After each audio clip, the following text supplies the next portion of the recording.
श्रीमती नीनू लोकेंद्र सिद्धि Jain Murar Gwalior, Shrimati Trishala Jain, doctor Monika, doctor Neeraj Jain, Nikhil Sejal Paschim Vihar Delhi, Shrimati Santosh Jain, Shri Vishal Chand Jain, Shrimati Poonam Jain, CMA Pankaj Jain, Amit Jain, राशि जैन, उन्नति Jain, sector 37 Noida, Parasmal, Indira देवी, संजय, विनीता, अजय, नीतू बाकलीवाल सूरत, Shri Vinod Jain millennium, Shrimati Nita Jain, समस्त गुरु भक्त परिवार फिरोजाबाद।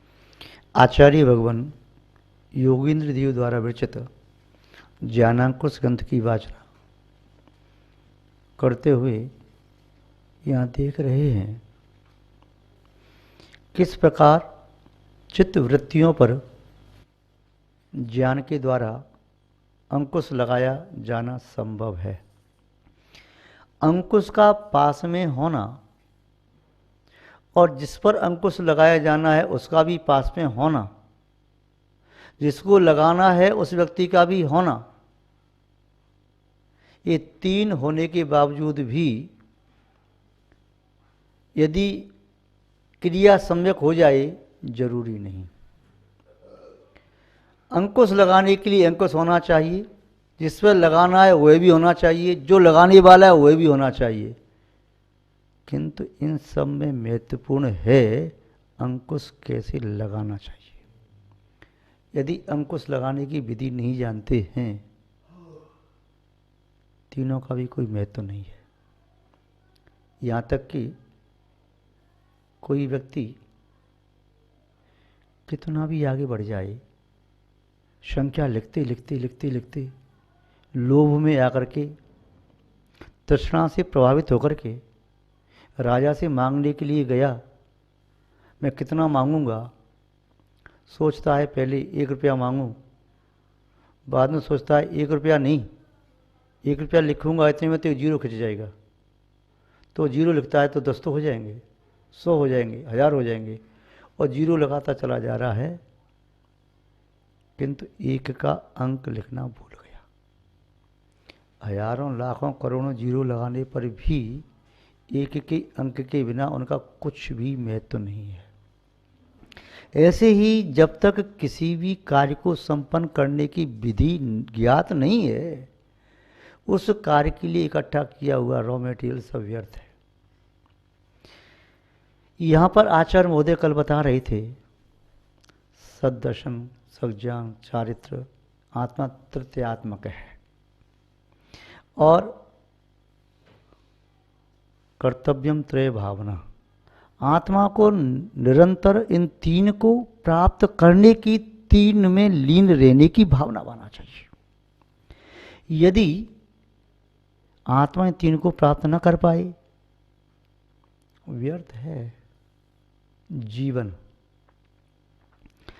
संसार भी है और संसारी भी है, मोक्ष भी है, क्योंकि कुछ जीवों ने मोक्ष प्राप्त किया है। मोक्ष अनादिकाल से है, संसार अनादिकाल से है, संसारी अनादिकाल से है, किंतु जब तक हमने संसार से मोक्ष जाने की सम्यक विधि को जीवंत रूप में नहीं सीखा, तब तक हमारा जीवन व्यर्थ है। शास्त्रों में तो विधि लिखी है, आप कह देंगे सम्यक दर्शन ज्ञान चारित्र की एकता मोक्ष मार्ग है, किंतु ये शब्द मोक्ष मार्ग नहीं है, शास्त्र मोक्ष मार्ग नहीं है, गुरु भी मोक्ष मार्ग मेरे लिए नहीं है, भगवान भी मेरे लिए मोक्ष मार्ग नहीं है, जब तक कि मेरी आत्मा में सम्यक दर्शन पैदा न हो जाए, जब तक कि मेरी आत्मा में सम्यक ज्ञान पैदा न हो जाए, जब तक कि मेरी आत्मा सम्यक चारित्र न आ जाए, और फिर जब तक कि मेरी आत्मा इन 3 को अखंड रूप मान करके आत्मा में जब तक लीन नहीं हो जाए, तब तक निश्चय मोक्ष मार्ग की प्राप्ति नहीं होती। हाथी पर बैठा हुआ महावत हाथ में अंकुश लेके बैठा है, उसे नहीं मालूम अंकुश कैसे लगाना है। कहीं अंकुश हाथी के कान पर न लगा करके अपने सिर पर लगा लिया तो जीवन की लीला ही समाप्त हो जाएगी। ऐसे ही व्यक्ति श्रद्धा तो करता है, किंतु करना चाहिए जिस वस्तु का जैसा स्वभाव है उस प्रकार, अपनी आत्मा पर श्रद्धा करना चाहिए, आत्मा की शक्ति पर श्रद्धा करना चाहिए, कर्मों के स्वरूप पर श्रद्धा करना चाहिए, आत्मा के स्वभाव पर श्रद्धा करना चाहिए। किंतु श्रद्धा कर जाता है पुद्गल के ऊपर, ये पुद्गल मुझे सुख देगा। श्रद्धा करना चाहिए आत्मा के स्वाभाविक भाव सुत ज्ञान के ऊपर, भावनात्मक ज्ञान के ऊपर, जो चैतन्य ज्ञान है उस पर श्रद्धा करना चाहिए। श्रद्धा कर जाता है साहित्य में लिखे शब्दों के ऊपर, इससे मैं ज्ञानी बन जाऊंगा।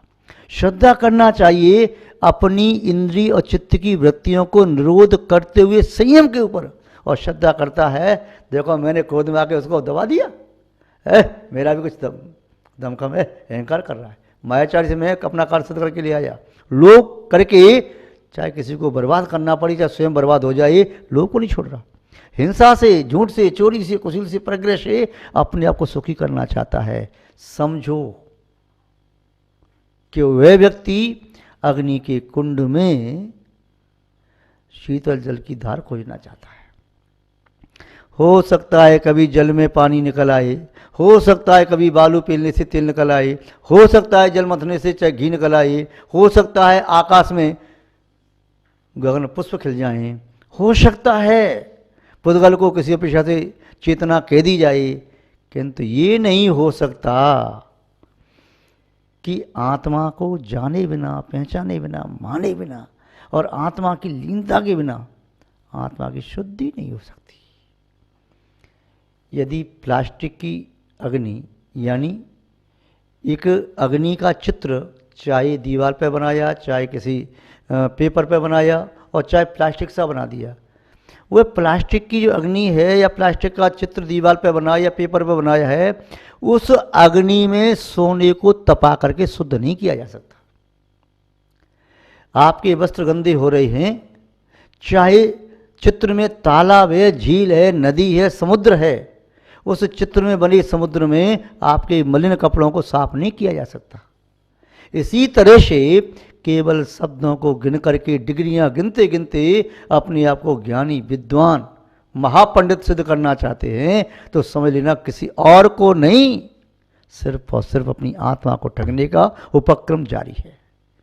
यहाँ पर आचार्य महोदय कह रहे हैं, श्लोक नंबर 20 में देखा था आपने कि किस प्रकार से वह रत्नत्रय की भावना करना चाहिए, और 20 में जो भावना की बात कही, ज्ञान की बात कही, उसी बात को श्लोक नंबर 21 में पुष्ट कर रहे हैं। मत स्वतावदिश्येति मनः पर्यय केवलम ज्ञानात्मा मुक्ति ऋत्युक्तम पंचादि परमेष्टनाम। धन्य आचार्य महोदय की कृपा, जो कि सहसा बरसती है, अकारण बरसती है। कोई ये नहीं कह सकता कि मेरी योग्यता थी इसलिए बरस गई। ये ऐसी योग्यता नहीं है कि कोई ये सोचे कि मेरी योग्यता से काम हुआ, बादल आए और वृक्षों में योग्यता थी पानी को खींचने की तो हम बरस गए, ऐसा नहीं। ये तो ऐसे मानना चाहिए कमल का फूल जलाशय में है, सूर्य आया और उसके किरण आते ही खिल गया। कमल ये नहीं कह सकता कि मेरी योग्यता थी इसलिए सूर्य को आना पड़ा। प्यासी इस वसुधा की प्यास बुझाने के लिए मेघ वरवस बरसते हैं। ये मेघों की करुणा दृष्टि है, यह तपती मही ये नहीं कह सकती कि बरसना ही पड़ेगा, यही कहना होगा। वो ये तो अकारण कृपा दृष्टि हो गई। ऐसे ही आचार्य महोदय ने कृपा दृष्टि की, उन्होंने क्या बताया आध्यात्मिक संदेश, क्या दिया ज्ञान के बारे में। अभी तक ऐसा लगता था इस ग्रंथ को कंठस्थ कर लो, इसको भी कंठस्थ कर लो, इसको कंठस्थ कर लो, इसकी परीक्षा दे लो, इसका प्रमाण पत्र मिल जाएगा, इसकी डिग्री मिल जाएगी, अच्छी नौकरी मिल जाएगी, लोगों से खूब धन कमा सकेंगे, और तो और इस शब्द ज्ञान के बल पर हमें प्रशस्तियाँ मिलेंगी, उपाधियाँ मिलेंगी, हमारा नाम न केवल अपने क्षेत्र में देश विदेश और सर्वत्र हो जाएगा। किंतु इन सभी से आत्मा का दूर दूर तक भी कोई नियामक संबंध नहीं है। ये सब पुद्गल की चीज़ें हैं। पुद्गल मैं नहीं हूँ, और जो मैं हूँ वह पुद्गल नहीं है। इसलिए आचार्य महोदय 5 ज्ञान की बात कह रहे। अब 5 ज्ञान को कैसे समझें? ज्ञान आत्मा, आत्मा तो ज्ञान स्वरूप है, ऐसा कहा जाता है। ये 5 ज्ञान कैसे हो गए? ये पर्याय की अपेक्षा से हो गए। कैसे पर्याय की अपेक्षा से? आपने कभी ईख की खेती देखी होगी, गन्ने कोल से पिलते हुए देखे होंगे शायद। उसका गुड़ कैसे बनाया जाता है? उस गन्ने के रस को गर्म करते जाओ कढ़ाई में, वह गुड़ बनता है, गरम गरम होता है। ग्रामीण लोग क्या करते हैं, चौकोर एक रख दिया, कनस्तर जो होता है उसका आधा टुकड़ा, तो उसमें गरम गरम गुड़ डाल दिया, ऊपर से कपड़े से बांध दिया, ठंडा होने पर निकाला, चौकोर पलिया निकल के आ गई। वही गरम गरम गुड़ एक कपड़े में बांध करके गांठ लगा रख दिया तो गुड़ का भेला बन गया, आकृति दूसरी हो गई। वही गरम गुड़ एक मटकी में भर दिया, मिट्टी की मटकी में, और उसमें जम गया, मटकी फोड़ दी तो गुड़ का आकार मटकी जैसा हो गया। वही गर्म गुड़ यदि एक गिलास में भर दिया और वह गिलास मिट्टी का या कांच का था, उस गिलास में लकड़ी लगा दी तो जैसे वो बर्फ़ खाते हैं उसको तोड़ करके ऐसे निकल के आ गया, जैसे कोई आइसक्रीम खा रहा हो। वो सब क्या है? गुड़ है। और जो कढ़ाई में अभी बन रहा है वो क्या है? वो भी गुड़ है। फिर इसमें उसमें क्या अंतर है? पर्याय की अपेक्षा अंतर है। उसको कह रहे हो भेला, गुड़ नहीं करे। ये भेला, ये परिया कितने की दी, ये मटकी, ये कुल्फी, किंतु कोई गुड़ का नाम क्यों नहीं ले रहा? इसी तरह मति, श्रुत, अवधि, मन, पर्याय, ये तो पर्याय हो गई। केवल ज्ञान ये भी कहने में कढ़ाई में रखा हुआ गर्म गुड़ है, जिसका गुड़ बनने वाला है, अनंत ज्ञान है। इसी के छोटे छोटे पार्ट बना दिए, किंतु उन सब में है गुड़। वो सब गुड़ को भी फिर उसमें डाल दो, गर्म कर लो, फिर जो कितना गुड़ बन गया। ऐसे ही हमारी आत्मा का स्वभाव, लक्षण, गुण ज्ञान है। शुद्ध ज्ञान हमारा स्वभाव है, अशुद्ध ज्ञान हमारा विभाव स्वभाव है। ज्ञान आत्मा का लक्षण है। तो ये जो ज्ञान है, आचार्य महोदय कह रहे हैं कि मत सुता वदिष्यति, मत ज्ञान, शुद्ध ज्ञान, अवधि ज्ञान, च इति। या 3 ही कहे, या चौथा क्यों नहीं कह दिया? 3 ज्ञान की विशेषता अलग है, चौथे की विशेषता अलग है।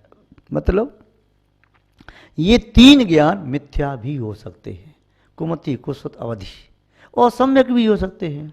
ये अवृत्ति को भी प्राप्त हो सकते हैं, वृत्ति और महावृत्ति को भी प्राप्त हो सकते हैं। किंतु मन पर केवलम, ये 2 ज्ञान तो नियम से महावृत्ति को ही प्राप्त हो सकते हैं, और वह भी सभी को नहीं, किसी किसी को। जो दुर्धर तपस्या करने वाले हैं, वर्धमान चाहत को धारण करने वाले हैं, शुभ लेशा से संपन्न हैं, और जो उपसमादि श्रेणी मानने में समर्थ हैं, छपक आदि श्रेणी मानने में समर्थ हैं, वे मन पर केवल दोनों ज्ञानों को प्राप्त करने में समर्थ हैं। मन पर ज्ञान वाली, यदि रुजुमति मन पर ज्ञान है तो संसार पतित भी हो जाए, विपुलमति वाला तो नियम से उसी ओर से मोक्ष आएगा। केवल ज्ञान प्राप्त करने वाला उसी ओर से मोक्ष आएगा। इसीलिए अवृत्ति अवस्था में नहीं, मिथ्यात्व की अवस्था में नहीं। तो मति कुमति हो सकती है, श्रुत कुशुद्ध हो सकता है, अवधि कुवधि हो सकती है, किंतु मन पर्याय कभी कुमन पर्याय नहीं हो सकता, केवल कभी कुकेवल ज्ञान नहीं हो सकता। तो आचार्य महोदय कह रहे हैं ये 3 जो पर्याय है, मत, श्रुत, अवधि, इन 3 पर्यायों को प्राप्त करने वाला जीव संसार में अनंत काल तक फिर द्वारा भ्रमण कर सकता है। अर्ध पुद्गल परावर्तन काल का अर्थ भी अनंत काल ही मानो, असंख्यात उत्सर्पणी अवसर्पणी काल। तो आचार्य महोदय कह रहे हैं ज्ञान आत्मा, ये 5 ज्ञान आत्मा में हैं, आत्मा के अतिरिक्त कहीं और नहीं पाए जाते। पाए जाते हैं क्या? और जो पाए जाते हैं तो वे आत्मा के स्वभाव नहीं है। महाराज जी जैसे आप उपदेश दे रहे हैं, थोड़ी देर बाद जर्मनी चलने वाला कैमरा ये बोलना शुरू कर देगा, या रिकॉर्डर कर दो रिकॉर्डिंग तो बोलना शुरू कर देगा। किसी ने कहीं रिकॉर्ड कर लिया तो जो रिकॉर्ड किया है वो शब्द ज्ञान है, वो आत्मा नहीं। और जो शब्द ज्ञान को निष्पन्न कर रहा है अपनी आत्मा में से, जो अनुभूति के साथ निस्पंदन कर रहा है, तो अनुभूति आत्मा में हो सकती, रिकॉर्डर में और कैमरा में और टीवी चैनल किसी में नहीं हो सकती। इससे सिद्ध होता है जो दूसरे के माध्यम से प्राप्त हो सकता है वह पुद्गल, आत्मा नहीं। और जो अपनी आत्मा में अनुभव किया जा सकता है वह चैतन्य भाव, वही आत्मा का स्वभाव है। उसी ज्ञान की बात कर रहे हैं, ज्ञान आत्मा। आत्मा उस ज्ञान से सहित है, चाहे निगोदिया जीव का ज्ञान हो और चाहे सिद्धों का ज्ञान हो। वे जो ज्ञान आत्मा का स्वभाव रूप है, चाहे विभाव स्वभाव ही सही, उसे कोई किसी को नहीं दे सकता। उसका एक शुद्ध ज्ञान का कारण है कि वो एक निमित्त बन जाता है। मति ज्ञान का कारण है इंद्रिय और पदार्थों का संयोग होता है तो निमित्त से पैदा होता है। शुद्ध ज्ञान का कारण है शब्दों के माध्यम से चिंतन चला जाता है तो वो बढ़ता है, घटता है। अवधि ज्ञान का भी कारण है कि कई चिन्ह आदि प्रकट होते हैं शरीर पर, या भव प्रत्यय होता है देवनारकियों को, उसका भी कारण है और लगाया ध्यान लगा करके जाना। एक कारण सहित हैं, किंतु जो अवधि ज्ञान भी विशिष्ट होता है, परमावधि सर्वावधि, जिसे प्राप्त करने वाले शिव से मोक्ष आते हैं मनराज, वे अपने आप में विशिष्ट है। मन प्रज्ञान विपुलमति अपने आप में विशिष्ट है और केवल ज्ञान अपने आप में विशिष्ट है। महान भाव, चाहे विशेष ज्ञान हो चाहे सामान्य ज्ञान हो, ज्ञान जो भी है चैतन्य ज्ञान है, वह कभी किसी को दिया नहीं जा सकता, कभी किसी से लिया नहीं जा सकता। जो अचेतन ज्ञान है शब्द रूप, उसका व्यापार चलता रहता है। उस व्यापार से खुशी और ना खुशी का अनुभव मत करो। व्यापार करने से धन कमाया, केवल चेक बुक पर साइन करके मान लिया कि चेक ठीक है, अकाउंट में पैसा ही नहीं है, उसके नाम का अकाउंट ही नहीं खुला, कहाँ से पैसा लोगे? तो खुशी ऐसी स्वप्न में राजा बनने की खुशी है। आचरण बोधे कह रही है ज्ञान आत्मा मुक्ति, ऐसा आत्मज्ञान ही मुक्ति देने वाला है। पंचादि परमेश्वर नाम, वह पंच परमेश्वरों को प्राप्त होता है।